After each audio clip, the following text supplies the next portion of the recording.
Palavra da Verdade, com Hernandes Dias Lopes. Irmãos queridos, nós vamos abrir a Palavra de Deus no livro do profeta Isaías, capítulo 40, e nós faremos a leitura dos versos 12 até o verso 31. Profeta Isaías 40, versos 12 a 31.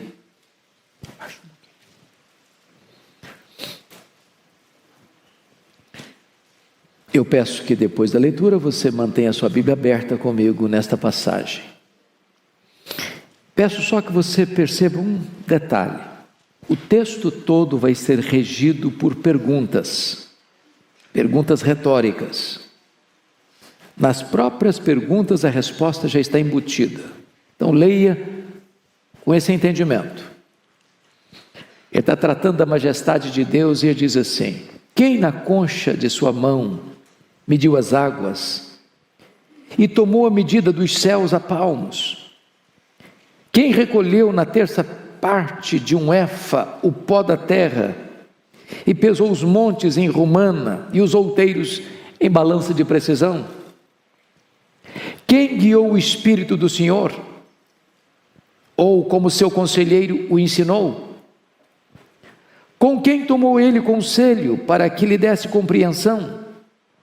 Quem o instruiu na vereda do juízo e lhe ensinou sabedoria e lhe mostrou o caminho de entendimento? Eis que as nações são consideradas por ele como um pingo que cai de um balde, ou como um grão de pó na balança. As ilhas são como o pó fino que se levanta. Nem todo o Líbano basta para queimar, nem os seus animais para um holocausto. Todas as nações são perante ele como coisa que não é nada. Ele as considera menos do que nada, como um vácuo. Com quem comparareis a Deus? Ou que coisa semelhante confrontareis com ele? O artífice funde a imagem, e o ourives cobre de ouro e cadeias de prata forja para ela. O sacerdote idólatra escolhe madeira que não se corrompe e busca um artífice perito para assentar uma imagem esculpida que não oscile. Acaso não sabeis? Porventura não ouvis? Não vos tem sido anunciado desde o princípio? Ou não atentastes para os fundamentos da terra? Ele é o que está assentado sobre a redondeza da terra, cujos moradores são como gafanhotos. É ele quem estende os céus como cortina e os desenrola como tenda para neles habitar. É ele quem reduz a nada os príncipes e torna em nulidade os juízes da terra. Mal foram plantados e semeados, mal se arraigou na terra o seu tronco, já se secam, quando um sopro passa por eles e uma tempestade os leva como palha. A quem, pois, me comparareis, para que eu lhe seja igual, diz o santo? Levantai ao alto os olhos e vede. Quem criou essas coisas? Aquele que faz sair o seu exército de estrelas, todas bem contadas, as quais ele chama pelo nome, por ser ele grande em força e forte em poder, nenhuma só vem a faltar. Por que dizes, pois, ó Jacó, e falas, ó Israel, o meu caminho está encoberto ao Senhor, e o meu direito passa despercebido ao meu Deus? Não sabes? Não ouviste? Que o eterno Deus, o Senhor, o Criador dos fins da terra, nem se cansa, nem se fatiga? Não se pode esquadrinhar o seu entendimento. Faz forte ao cansado e multiplica as forças ao que não tem nenhum vigor.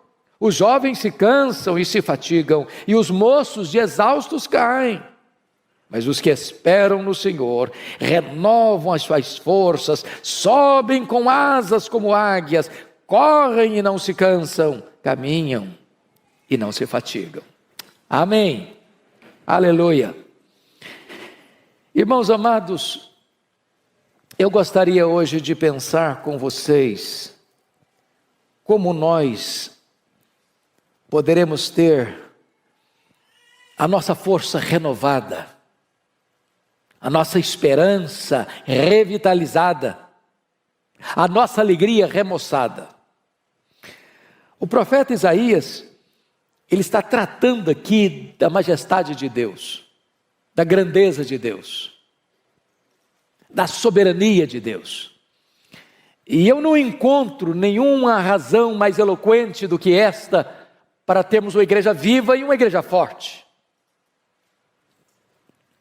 A Bíblia diz que o povo que conhece a Deus é um povo forte e um povo ativo. A W. Tozer, que foi talvez um dos mais importantes escritores do século passado, ele diz que o maior problema da igreja, e ele está falando da igreja do século passado, e nós falamos da igreja de hoje, é que muitas vezes nós passamos a maior parte do tempo olhando para o nosso próprio umbigo, tomando o nosso próprio pulso. Se nós conhecermos a Deus, prosseguirmos em conhecer a Deus, isso é a própria essência da vida eterna. Foi Jesus quem disse: a vida eterna é esta, é conhecer a Deus e conhecer a Jesus Cristo, a quem tu enviaste. Mas quem é o nosso Deus? Quão grande é o nosso Deus? Quão poderoso é o nosso Deus? Quão digno de confiança é o nosso Deus? Quão digno de honra e glória é o nosso Deus? Pois bem, no texto que nós acabamos de ler, ele vai mostrar para nós a grandeza desse Deus. Primeiramente, notem comigo, em relação à própria criação que existe.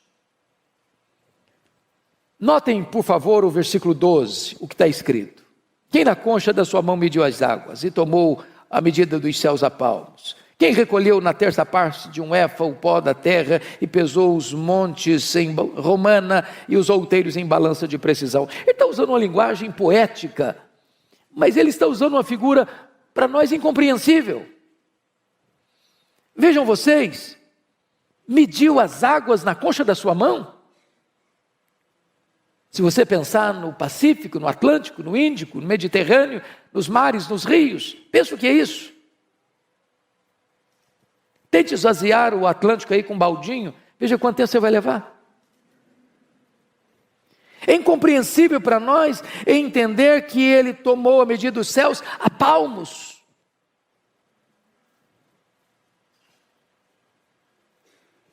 Mas qual a extensão dos céus? Os cientistas não sabem dar uma resposta. Eles não têm essa resposta. Porque na verdade isso é uma matéria em aberto. O que nós sabemos é que este universo que ele mediu a palmos não é infinito, porque a infinitude é atributo exclusivo de Deus. Mas se conhece, se sabe hoje que o nosso universo tem mais de 93 bilhões de anos-luz de diâmetro. Se você voasse na velocidade da luz, 300 mil quilômetros por segundo, você demoraria mais de 93 bilhões de anos para ir de uma extremidade à outra, e ele mediu tudo isso a palmos.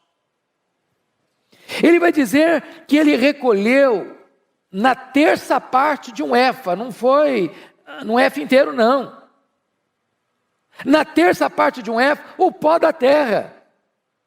E pesou os montes em romana e os outeiros em balança de precisão. É incompreensível isso para nós. Mas o profeta está usando essa figura bela, poética, romântica até, para provar para nós uma coisa: o seu Deus é o Deus majestoso. Ele é maior que tudo quanto ele criou. Veja comigo o verso 26. Levantai ao alto os olhos e vede quem criou estas coisas. Aquele que faz sair o seu exército de estrelas, todas bem contadas, as quais ele chama pelo nome, por ser ele grande em força e forte em poder, nenhuma só delas vinha a faltar. É outra coisa espantosa.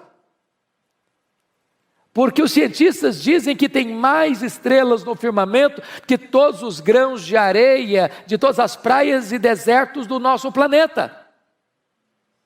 Ele não apenas criou todas elas, ele batizou cada uma delas pelo nome. E porque ele é forte em força e grande em poder, quando as chama pelo nome, nenhuma só delas vem a faltar. Este é o seu Deus, majestoso, glorioso, absolutamente digno de honra, de glória e de louvor da sua igreja. Mas em segundo lugar, veja comigo nos versos 13 e 14, que ele vai mostrar a grandeza do seu Deus em relação ao saber, ao conhecimento. Ele diz assim: quem guiou o Espírito do Senhor? Ou como seu conselheiro o ensinou? Com quem ele tomou conselho para que lhe desse compreensão? Quem o instruiu na vereda do juízo e lhe ensinou sabedoria e lhe mostrou o caminho do entendimento? Ele está perguntando em outras palavras para nós assim: em que escola ele estudou? Qual foi a faculdade que ele fez? Onde ele fez a sua pós-graduação? Onde ele fez seu mestrado? Onde ele fez seu doutorado? Onde ele fez seu pós-doutorado? Quem foi o professor de Deus? Quem instruiu a ele? Quem ensinou a ele? Quem deu a ele conhecimento? E aqui está algo tão sublime, porque todo saber procede de Deus, toda ciência emana de Deus. Ele é a fonte de todo conhecimento, Ele é a fonte de todo saber. É por isso que nós, povo de Deus, não desprezamos o nosso cérebro. Nós não jogamos o nosso cérebro fora. É por isso que nós valorizamos toda a ciência, todo o saber, porque toda a ciência, todo o saber e toda a verdade procede de Deus, porque Ele é a fonte de todo o saber, de todo o conhecimento, de toda a ciência. Nós sabemos fragmentadamente, Ele sabe completamente. Nós sabemos parcialmente, Ele sabe o todo. Nós conhecemos em parte, mas então Ele conhece tudo, e haverá um dia em que Ele vai abrir para nós o painel do saber, e nós conheceremos como também somos conhecidos. Esse Deus é digno de honra e de glória. Mas, em terceiro lugar, confira comigo aí os versos 15 a 18, porque vai mostrar a grandeza de Deus, não só em relação à criação, não só em relação ao saber, mas em relação às grandes potências da época, as grandes nações da época. Veja, por favor, versos 15 a 18. Eis que as nações são consideradas por ele como um pingo que cai de um balde, ou como um grão de pó na balança. Olha o verso 17. Todas as nações são perante ele como coisa que não é nada. Ele as considera menos do que nada, como um vácuo. E ele usa uma linguagem aqui tremenda. Porque um pingo que cai de um balde, não dá para refrescar o chão ressequido, nem matar a sua sede. Ele olha para essas grandes potências, pense comigo nas potências do passado, o Egito, a Síria, a Babilônia, Império Medo-Persa, Império Greco-Macedônio, Império Romano. Pensa comigo hoje, Estados Unidos, China, Japão, Alemanha, Reino Unido, França, Europa, os países da África, os países da Ásia, os países da Oceania, os países da América do Norte, Central, do Sul. E ele considera todas essas nações, todas essas potências econômicas e militares como um pingo que cai num balde, como um pó numa balança de precisão. Aliás, ele vai além do seguinte: é como nada, é como menos do que nada, é como um vácuo. Então as nações que se insurgem contra Deus, as nações que blasfemam de Deus, as nações que acham que elas mesmas são a própria divindade, Deus olha essas conspirações todas da terra, diz o Salmo 2, e ri. Porque Ele quem levanta reinos e abate reinos, Ele quem coloca reis no trono e faz esses reis apiarem do trono, e só Ele é Deus, só Ele é o Rei Supremo. Mas o profeta Isaías vai além e vai mostrar a majestade de Deus, a grandeza de Deus, em quarto lugar, em relação aos ídolos. Confira comigo os versos 19 a 21. O artífice funde a imagem, o ourives a cobre de ouro e cadeias de prata forja para ela. O sacerdote idólatra escolhe madeira que não se corrompe, busca um artífice perito para assentar uma imagem esculpida que não oscile. Acaso não sabeis? Porventura não ouvis, não vos tem sido anunciado desde o princípio, ou não atentastes para os fundamentos da terra? Ele está agora comparando Deus, o nosso Deus, o único Deus vivo e verdadeiro, com os ídolos dos povos. Quando Deus tirou o seu povo de Israel do Egito, por que mandou 10 pragas? Poderia ter sido 2, 3, 4, 5, 6. Por que 10? Porque cada praga daquela desbancava uma divindade do panteão egípcio. Ele está mostrando que só Ele é Deus. Que os deuses dos povos são deuses falsos. Não são deuses de verdade. Quando você olha o Império Assírio, ele tinha muitos deuses. Quando você olha o Império Babilônio, ele tinha muitos deuses. Quando você olha o Império Medo-Persa, tinha muitos deuses. Quando você olha o Império Grego, tinha um panteão de deuses gregos. Quando você olha o Império Romano, tinha um panteão de deuses romanos. Mas só Deus é Deus. Aquilo que os homens chamam de deuses, aquilo que os homens dizem que esse é o padroeiro, esse é o protetor, essa é a protetora, não protegem eles mesmos. São feitos por mãos humanas, de barro, de gesso, de pedra, de pau. Mas o nosso Deus reina, o nosso Deus é soberano, Ele é o Deus autoexistente, Ele é o Deus infinito, Ele é o Deus imenso, Ele é o Deus eterno, Ele é o Deus imutável, Ele é o Deus onipotente, Ele é o Deus onipresente, Ele é o Deus onisciente, Ele é o Deus transcendente, Ele é o Deus soberano, só Ele é Deus. Mas o profeta Isaías vai além. Vai mostrar para nós agora a grandeza deste Deus em relação aos governantes da época, os príncipes da época. Olha o que ele vai dizer nos versos 22 a 25. Ele é o que está assentado sobre a redondeza da terra, cujos moradores são como gafanhotos. É Ele quem estende os céus como cortina e os desenrola como tenda para neles habitar. É Ele quem reduz a nada os príncipes e torna em nulidade os juízes da terra. Mal foram plantados e semeados, mal se arraigou na terra o seu tronco, já se secam, quando um sopro passa por eles, uma tempestade os leva como palha. Onde está a soberba dos faraós? Onde está Senaqueribe? Onde está Nabucodonosor? Onde está Ciro o Grande? Onde está Dario I? Onde está Alexandre o Magno? Onde estão os Césares de Roma? Onde está Júlio César? Onde está César Augusto? Onde está Tibério César? Onde está Calígula? Onde está Cláudio? Onde está Nero? Onde está Domiciano? Onde está Décio? Onde está Diocleciano? Onde estão os grandes imperadores? Onde estão os grandes reis?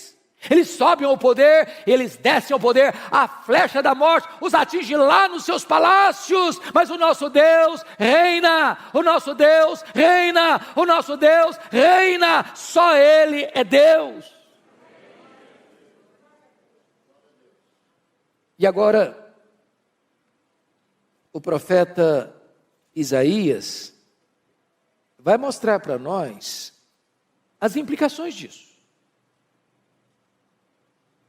Porque se eu creio nesse Deus, que é soberano, que é majestoso, isso tem implicações. Tem implicações. Então vejam comigo como é que Isaías vai aplicar isso no verso 27. Porque, pois, dizes, ó Jacó, e falas, ó Israel, o meu caminho está encoberto ao Senhor, e o meu direito passa despercebido ao meu Deus. Aí você começa a perceber que as próprias queixas do povo tinha a ver com o fato, o povo não estava conhecendo o seu Deus. Aliás, lá no começo do livro, Isaías diz que o boi e o jumento conhecem o seu dono. Mas o povo de Israel não estava conhecendo o seu Deus. Se nós não conhecermos a Deus, irmãos, nós seremos um povo fraco, tímido, acovardado. Nos assustaremos com qualquer barulho produzido pelos homens. E aí o profeta pergunta assim: por que dizes, ó Jacó, e falas, ó Israel, o meu caminho está encoberto ao Senhor, o meu direito passa despercebido ao meu Deus? Nota que são duas queixas graves contra Deus. A primeira delas é que Deus não está notando o que está acontecendo. A segunda é que Deus é injusto. Porque se o meu caminho está encoberto ao Senhor, porque não é onisciente. É porque não sabe, é porque não vê, é porque ele é limitado. Agora, quando ele diz aqui que o meu direito passa despercebido ao meu Deus, está dizendo, Deus é injusto, eu mereço e Deus não me dá. Eu estou passando por uma situação que eu não mereço passar, eu mereço coisa melhor, eu devia ter coisa melhor, e Deus não está me dando o que eu mereço.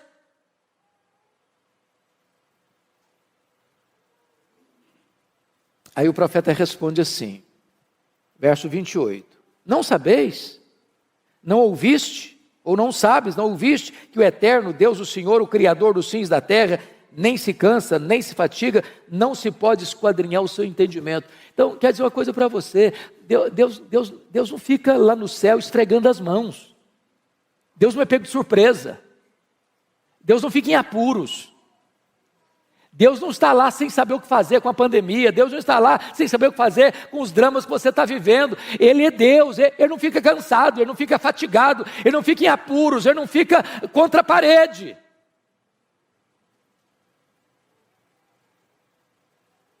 Mas notem uma coisa, não se pode esquadrinhar o seu entendimento. Sabe o que significa isso, irmãos? Tem muita coisa na vida que eu não vou conseguir explicar, a pastora Erival não vai conseguir explicar, você não vai conseguir entender, você não vai conseguir explicar. Porque se eu pudesse entender Deus no seu aspecto pleno, eu seria igual a Ele, eu não seria Deus. Eu sempre serei limitado. Os atributos incomunicáveis de Deus nós não teremos nem no céu. Há coisas que você e eu não vamos entender. Eu fico olhando a história do Jó, por exemplo, que foi golpeado na vida financeira, na saúde, no casamento, nas amizades e com os filhos.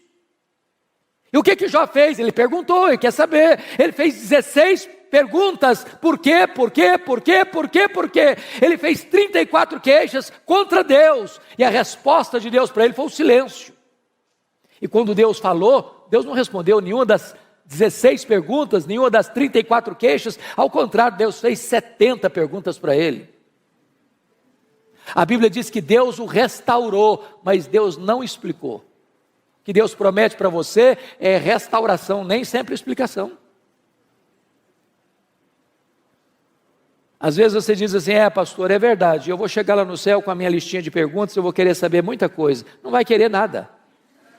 Não vai querer nada, sabe por quê? O céu é autoexplicativo. Primeiro instante que você chegar no céu, todas as suas dúvidas terão sido dissipadas.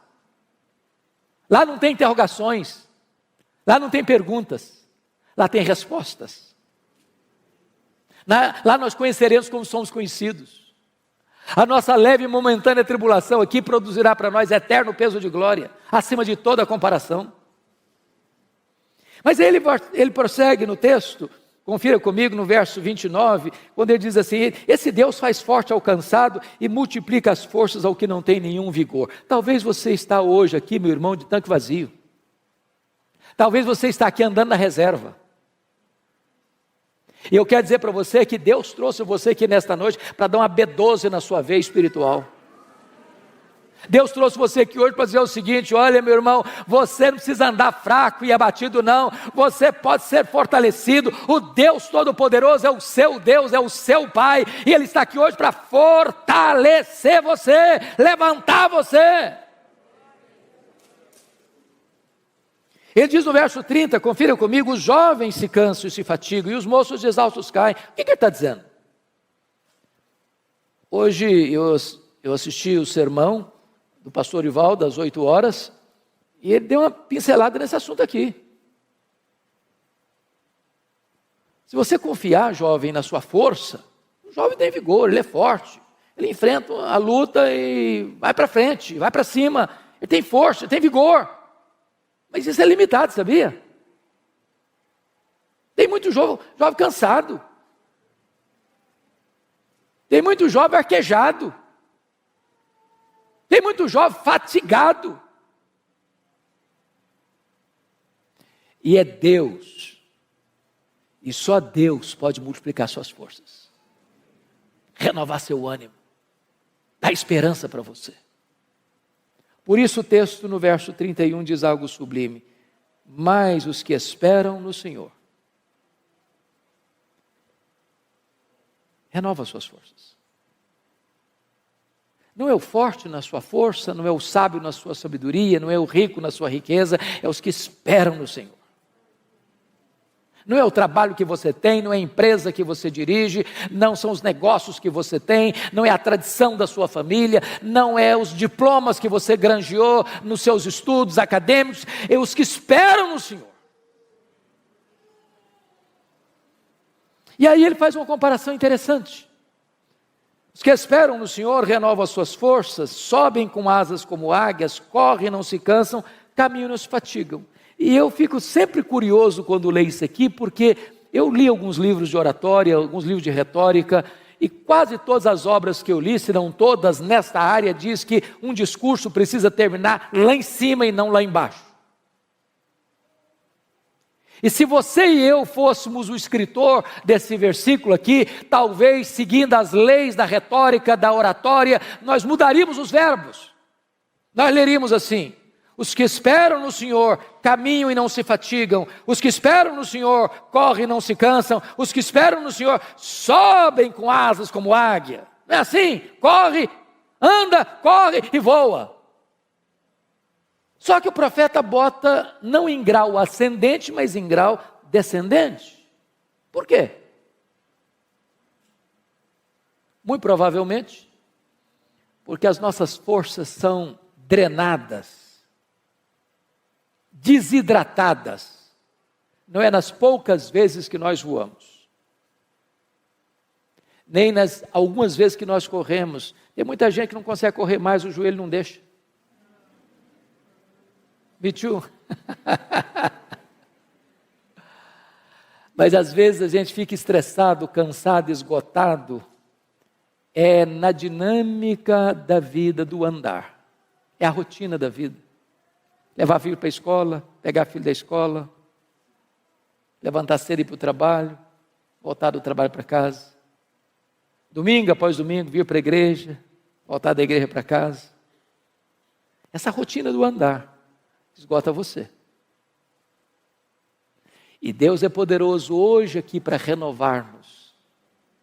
Enquanto voamos, enquanto corremos, enquanto caminhamos. Mas aqui eu queria aproveitar, amanhã é feriado, Marival vai me dar um desconto. E eu queria olhar por que ele compara com a águia. Os que esperam no Senhor renovam as suas forças como águia, sobem com asas como águia. Por que ele está usando a figura da águia? Por que ele está nos trazendo esse tipo da águia? Primeiro, porque no mundo inteiro, irmãos, a águia é símbolo de otimismo, de força, de garra. E eu queria falar para você que se você espera no Senhor, você precisa ter um otimismo indestrutível. Crente não pode ser desanimado, crente não pode ser pessimista, crente não pode ficar puxando para trás. Crente não pode ficar olhando a vida de óculos escuros. Nós somos como a águia. Há pouco tempo, quer dizer, não, pouco tempo relativo, alguns anos, entrou no meu gabinete uma mulher chorando muito. E quando ela acalmou, eu disse: filha, o que está acontecendo? Ela disse: pastor, eu estava saindo de casa para vir para cá, e a minha vizinha pulou do 10º andar do apartamento dela, do prédio dela, se esborrachou no asfalto. E eu perguntei: mas que conexão tem isso com a sua vinda aqui? Ela me disse: é porque eu estou querendo fazer a mesma coisa, mas não tenho coragem. Eu falei: mas por que você quer se matar? Ela me respondeu: porque eu sou um problema. Eu perguntei: mas por que você acha que você é um problema? Porque o meu pai sempre me disse que eu era um problema. Aí eu saí de casa para me casar com o primeiro pretendente. Falei: o que aconteceu? Meu marido dizia as mesmas palavras do meu pai: você é um problema. Pastor, eu sou um problema. Falei: mas o que você fez? Falei: eu me divorciei dele, me casei de novo. Falei: o que aconteceu? O segundo marido dizia que eu era um problema. Falei: e daí? Falei: eu me divorciei dele, casei a terceira vez. Falei: o que está acontecendo? O meu terceiro marido me disse que eu sou um problema. Pastor, eu sou um problema, eu não mereço mais viver, eu não posso mais viver, eu quero me matar. Eu senti compaixão por aquela mulher e disse para ela 3 coisas. Ela é uma mulher cristã, membro de uma igreja evangélica. Eu disse: filha, 3 coisas eu preciso lhe dizer. Primeiro, você não é o que as pessoas dizem que você é.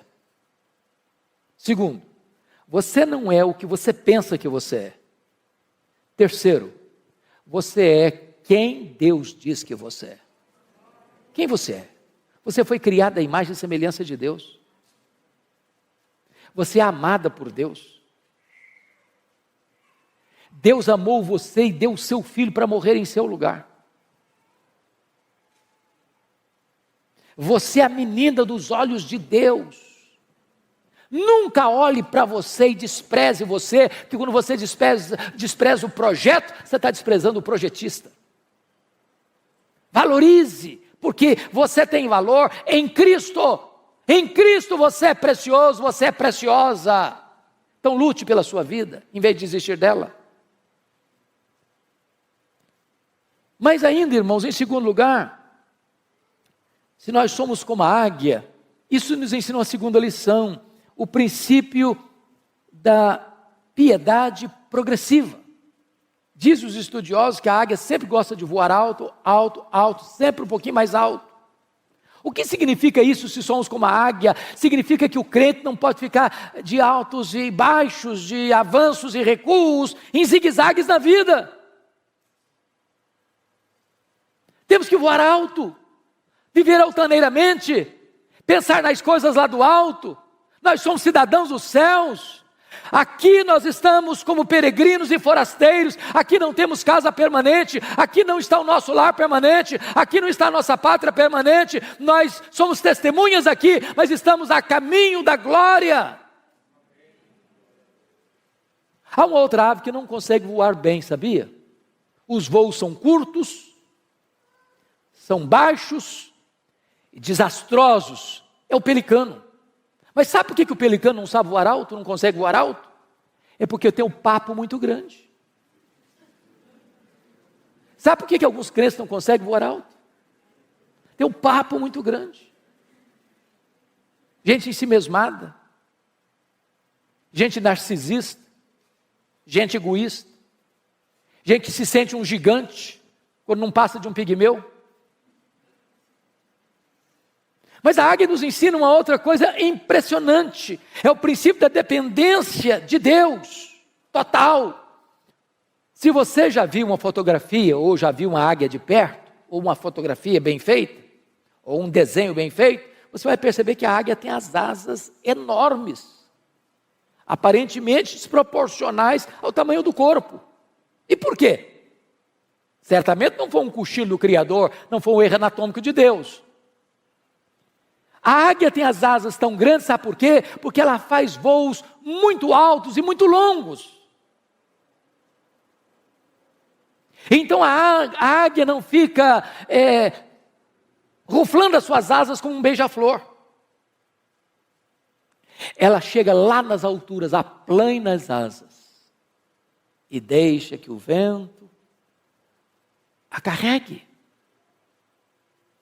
Se nós quisermos vitória na nossa vida espiritual, não é na força do braço, não é na força do nosso conhecimento, não é na autoconfiança. A Bíblia diz: não é por força, não é por poder, é pelo meu Espírito, diz o Senhor dos Exércitos. A Bíblia nos fala da plenitude do Espírito Santo. Nós temos que ser levados pelo vento do Espírito, para termos uma vida sublime, altaneira, para a glória de Deus. Mas, amados irmãos, os estudiosos foram olhar a águia e descobriram uma coisa aqui impressionante. A águia tem a capacidade lá nas alturas, a 1000 metros, olhar lá embaixo e ter clareza do alvo. E ela faz um voo como uma flecha para atingir o seu alvo.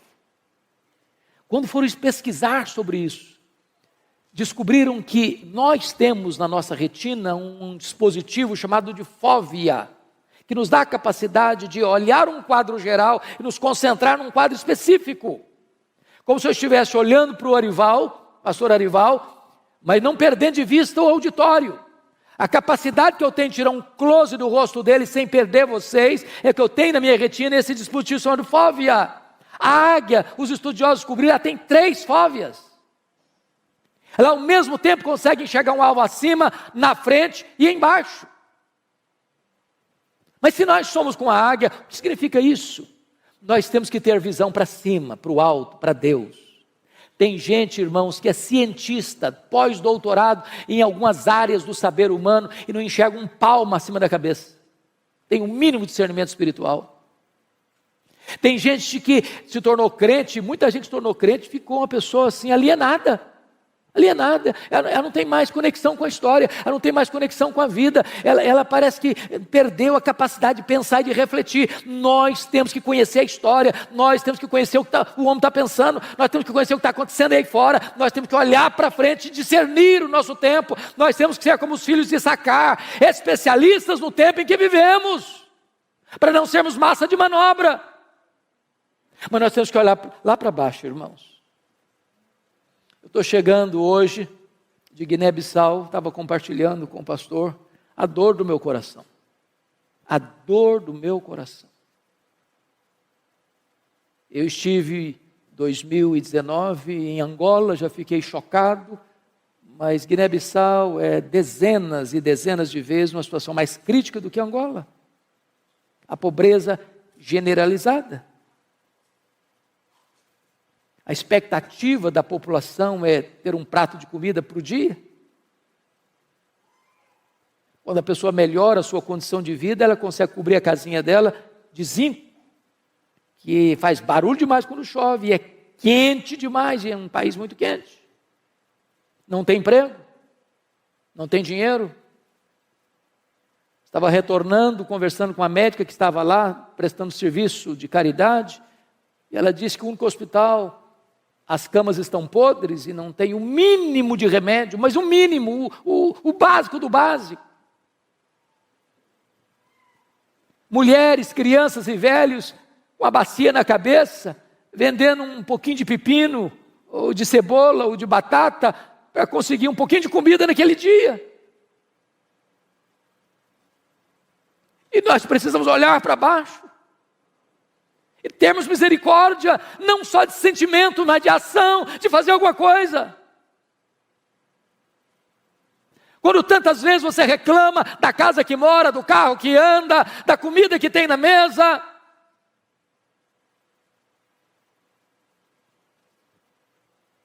Mas ainda, irmãos, me permita 2 coisas para encerrar. Lá no Salmo 103, versículo 5, a Bíblia diz que Deus renova a nossa mocidade como a da águia. Isso é impressionante para mim. Porque se Deus renova a minha mocidade como Deus renova a mocidade da águia, eu tenho que saber como é que Deus renova a mocidade da águia. E a águia tem uma capacidade de superação incrível. Porque quando ela percebe que ela está com as suas penas enferrujadas, com o seu bico enferrujado, com as suas garras impotentes, ela faz algumas coisas interessantíssimas. Ela se isola, ela fecha a sua agenda, ela para a sua atividade, e ela vai lá para o alto de um penhasco e fica lá, sozinha. Tem hora, amado irmão, que nós precisamos dar uma parada, para saber por que eu estou fazendo o que eu estou fazendo. Não tem nada mais perigoso do que o ativismo, sem reflexão. Deus não nos chamou prioritariamente para fazer a sua obra, Deus nos chamou prioritariamente para andarmos com Deus da obra. Tem hora que é preciso fazer um retiro, não na direção de uma coletividade, mas da solidão, talvez da solidão do seu quarto. A águia, ela mesma tira as suas penas enferrujadas. Talvez é hora de você tirar algumas penas enferrujadas. O pastor já explicou dos pecados. Alguns pecados, alguns hábitos, alguns vícios, algumas manias, algumas idiosincrasias. Que se grudaram, que viraram hábito, que viraram vício. Que é preciso tirar. Vai doer, vai sangrar. Mas enfrente isso, se você quer ser restaurado por Deus. A águia amola o bico na pedra para tirar aquela ferrugem. Irmãos amados, se nós queremos restauração de Deus, nós precisamos afiar o bico, sabia? Tem muito crente entrando em brigas feias, nos bastidores da internet. Brigas horríveis, falam mal uns dos outros, criando contenda uns com os outros. Está na hora de parar com isso, não perder tempo com isso, para ler um pouco mais a nossa Bíblia, orar um pouco mais, buscar mais a Deus, consagrar-nos mais, usar melhor o nosso tempo. A águia bate com as garras na pedra, para que aquelas garras frágeis caiam e possam surgir novas garras fortes.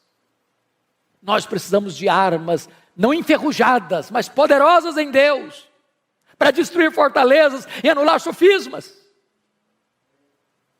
Quando a águia termina todo esse processo, daqui a pouco ela vai se remoçando, as penas vão nascendo, o bico vai nascendo, as garras vão nascendo, e ela sai de lá completamente remoçada para dar início novamente às suas atividades.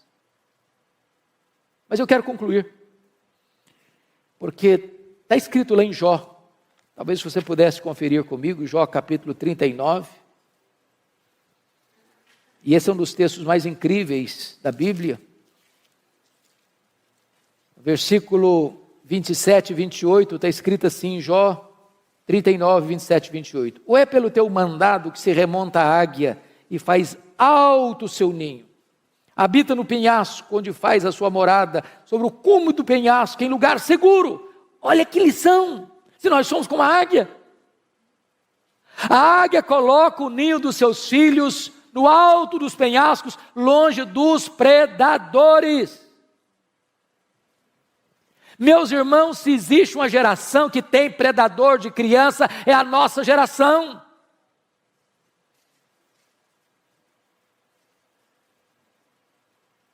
Os carros de sons ficam nas portas das escolas, panfletando meninada. É uma festa hoje, é uma reunião amanhã, é uma proposta hoje, é outra proposta amanhã. As igrejas até recentemente estavam preocupadas com seus adolescentes. Hoje não é mais com adolescente que o povo está preocupado, não. É a idade de 4 a 9 anos, é nessa idade que estão dizendo para o menino, é aí que você vai decidir se você vai querer ser homem ou mulher. Estão querendo destruir a nossa geração de crianças. E nós, pais, precisamos colocar o ninho dos nossos filhos no lugar alto, longe dos predadores.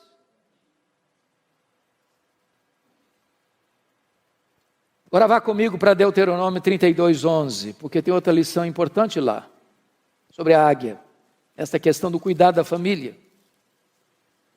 32:11, está escrito o seguinte: como a águia desperta sua ninhada e voeja sobre os seus filhotes, estende as asas e tomando-os, os leva sobre elas. O que ela está querendo dizer aqui? O que é isso aqui? Quando os filhotes da águia, lá no alto dos penhascos, está na hora de sair do ninho, está na hora de começar a vida, o que ela faz? Ela vai lá em cima e começa a voar em cima do ninho. Sabe o que ela está dizendo para os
filhotes? Olha para mim, faça o que eu faço, siga o meu exemplo. Nós ensinamos mais os nossos filhos com exemplo do que com palavras, porque porque os nossos filhos nos veem mais do que nos escutam.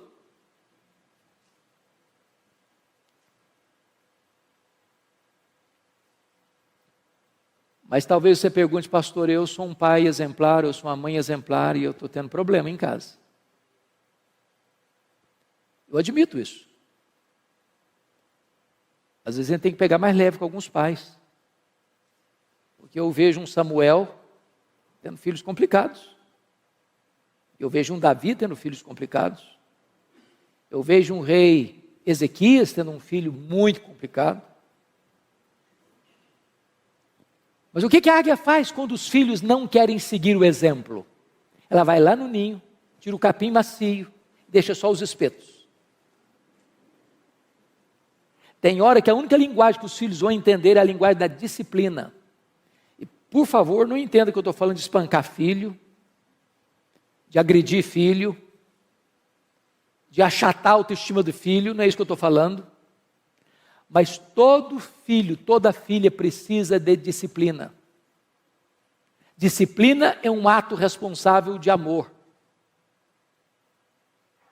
Todo filho, toda filha precisa de limites. Que horas vai sair? Aonde vai? Com quem vai? O que vai fazer? Que hora volta? Filhos sem limites vão ser o desgosto dos pais. Mas alguém pergunta, pastor, e se os filhos nem a disciplina aceitam e se recusam a ser?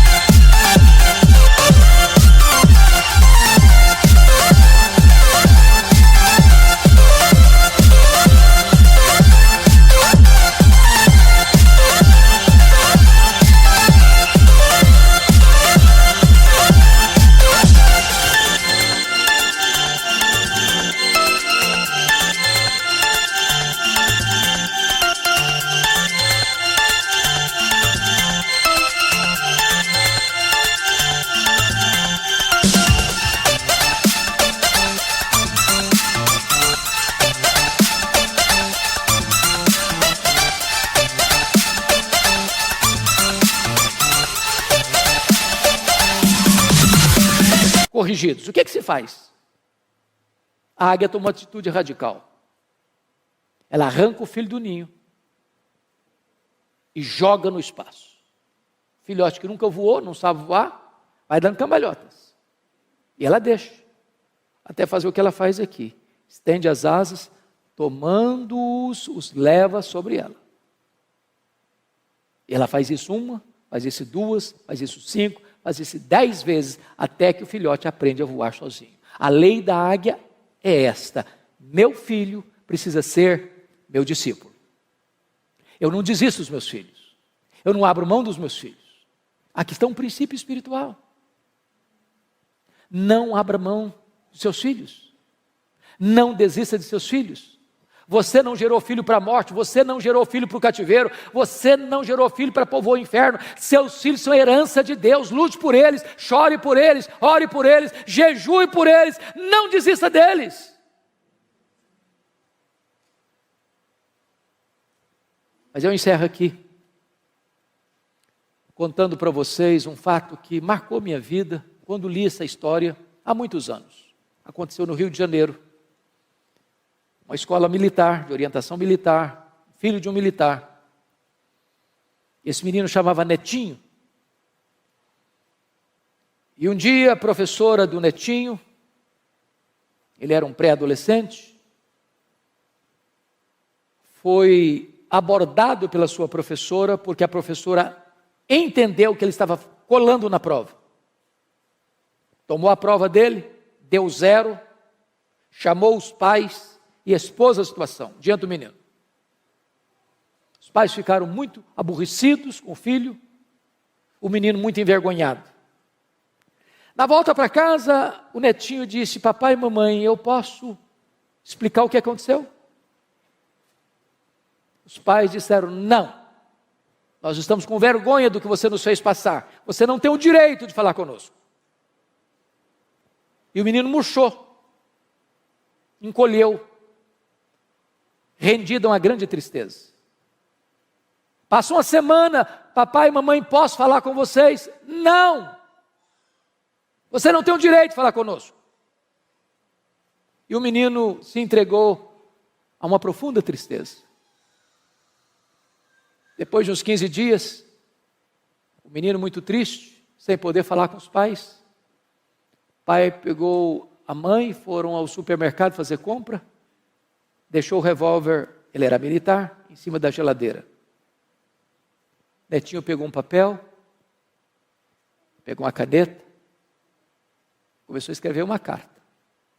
Diz: papai e mamãe, me perdoem, mas eu não suportei a dor de não poder olhar nos olhos de vocês e falar com vocês. Falar que eu fui inocente. A minha professora se equivocou. Mas eu não tive o direito de me defender, nem mesmo com vocês. Eu não aguentei essa dor, me perdoem. Pegou o revólver do pai, deu um tiro na cabeça. Quando os pais chegaram, o netinho estava caído numa poça de sangue, com o revólver de um lado, a carta do outro. E aquilo mexeu com a nação brasileira, trazendo um alerta para nós. Nossos filhos não são perfeitos, como nós não somos perfeitos. Se eles errarem, precisamos perdoá-los. Nós temos que ter comunicação aberta com os nossos filhos, para ouvi-los, e ajudá-los, e a encorajá-los, e a soerguê-los, e a dar a eles a oportunidade de botar o pé na estrada e continuar caminhando para a glória de Deus.